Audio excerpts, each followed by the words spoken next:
On est également en direct avec Denis Jacob, qui est secrétaire général du syndicat Alternative Police. Bonsoir Denis Jacob, merci d'être avec nous. J'imagine que vous avez écouté attentivement Jean-Luc Mélenchon. Alors sur la forme, on le connaît, Jean-Luc Mélenchon, il est excellent, c'est un tribun, grand orateur. Et beaucoup disent qu'il y a un problème aussi, et souvent sur le fond. Parce qu'il a des prises de position, notamment sur la police, qui sont clivantes. Je rappelle juste que dans notre dernier sondage Opinion Web pour CNews, ça de la dynamique est du côté de Jean-Luc Mélenchon, puisqu'il est placé en troisième position avec 12% des intentions de vote, et qu'il se rapproche petit à petit du second tour. Aujourd'hui, et c'est la déclaration qui a fait le plus mouche, parce que son programme, on le connaît, il parle des gilets jaunes, et il dit il faut amnistier tous les gilets jaunes condamnés. On l'écoute.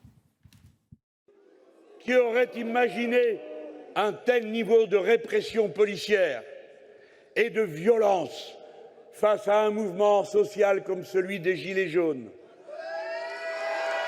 2500 blessés, 32 éborgnés, 5 mains arrachées, une morte, Madame Zinad Redouane, à Marseille.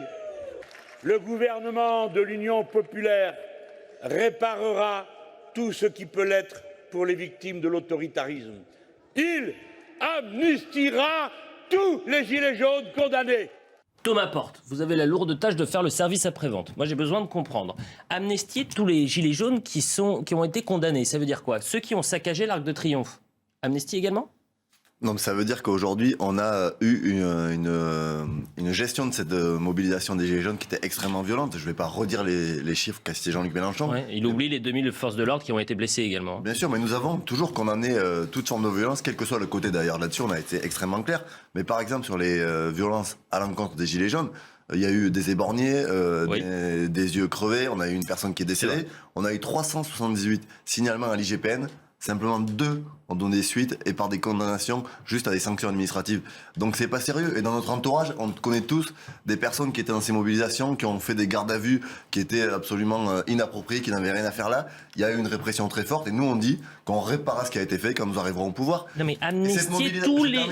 Oui mais vous répondez pas à ma question. La question de la mobilisation des Gilets jaunes, elle était partagée par de très nombreux Français. C'est vrai. Et on avait des gens qui étaient là contre la vie chère pour plus de services publics et qu'on a qualifié, qu'on a traité comme des délinquants. C'était des manifestants. Donc oui, il y a une responsabilité aujourd'hui pour celui qui va arriver au pouvoir, et j'espère que Jean-Luc Mélenchon arrivera au pouvoir, de réparer l'autoritarisme de ce gouvernement-là. Mais très rapidement, et le débat va commencer, mais est-ce que vous amnestiez les Gilets jaunes qui ont participé au saccage de l'Arc de Triomphe? C'est ça ma question, puisqu'on amnestie tous les Gilets jaunes condamnés. Non mais, Bah non mais là c'est clair. Non mais je vais vous répondre. Aujourd'hui il y a une réalité. Celles et ceux qui ont été condamnés, qui ont subi des peines pour des actes de violence, ceux-là ils sont pas concernés par les propos de Jean-Luc Mélenchon. Mais dans leur très grande majorité, alors j'ai pas compris ça. Dans leur très grande majorité, il y a des gens qui ont subi des condamnations qui ont été totalement arbitraires et la répression du pouvoir a été extrêmement puissante. Et nous avons décidé d'amnistier ces personnes-là. Et ben j'entends, et je décode que c'est pas facile de répondre à ma question.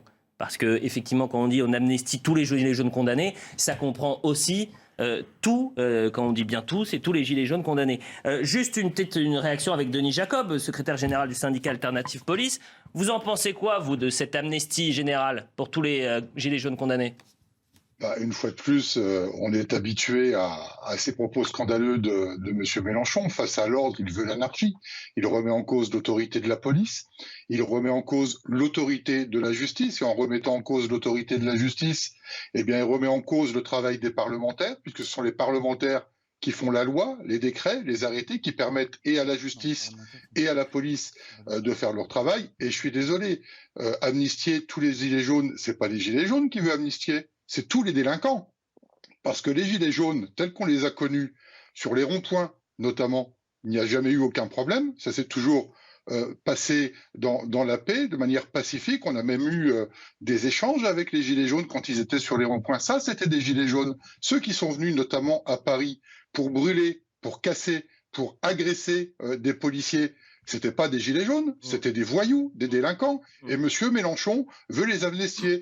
Et je rappelle, et vous l'avez très justement dit sur votre plateau à l'instant, il faudrait aussi rappeler que des milliers de policiers ont été blessés à l'occasion de ces manifestations. Mais d'une manière générale, Il y a des milliers de policiers et de gendarmes qui sont blessés chaque année pour que notre démocratie reste debout et qu'elle permet à M. Mélenchon de pouvoir se présenter à la fonction suprême de notre pays. Et moi, je suis scandalisé d'entendre de tels propos, mais quand on a un candidat qui veut désarmer la police depuis des années, supprimer des unités qui luttent contre la délinquance et la criminalité, eh bien, moi, je dis c'est un danger pour notre pays. Denis Jacob, la connexion a été coupée. Je rappelle que vous êtes secrétaire général du syndicat Alternative Police. Comment la police, aujourd'hui, reçoit ces propositions de Jean-Luc Mélenchon lorsqu'il entend désarmer la police sur les manifestations? C'est ça que Thomas Porte était en train d'expliquer. Comment la police reçoit ces propositions de Jean-Luc Mélenchon qui veut désarmer donc, les forces de l'ordre sur les manifestations, notamment? On les reçoit d'autant plus mal déjà, d'une part, parce que Jean-Luc Mélenchon surfe toujours sur la même idée d'opposer une certaine partie de la population avec les forces de sécurité, jouer sur les peurs. On parle de violence policière, mais il faudrait que M. Mélenchon se mette à la page. La réforme du maintien de l'ordre est engagée depuis des mois. D'ailleurs, mon organisation syndicale avait tiré le signal d'alarme en 2016 lors des lois El Khomri pour dire que le maintien de l'ordre n'était plus adapté à la situation à laquelle on était confronté, à savoir des individus particulièrement véhéments, violents, qui désormais viennent au contact des policiers pour s'en prendre à eux physiquement. Donc cette réforme du maintien de l'ordre, elle a été vue, corrigée. Effectivement, il faut pas le nier, elle a été adaptée au fur et à mesure des situations auxquelles on a été confronté pendant les manifestations violentes des Gilets jaunes, parce que nous n'étions pas habitués à ce type de manifestations particulièrement violentes. Et je rappelle quand même que le maintien de l'ordre à la française, c'est de ne pas intervenir tant qu'il n'y a pas de troubles à l'ordre public, et c'est qu'à partir où il y a des troubles à l'ordre public qu'on nous donne ordre d'aller disperser, notamment ceux qui sont venus pour casser. Donc cette doctrine du maintien de l'ordre a été revue, elle est corrigée.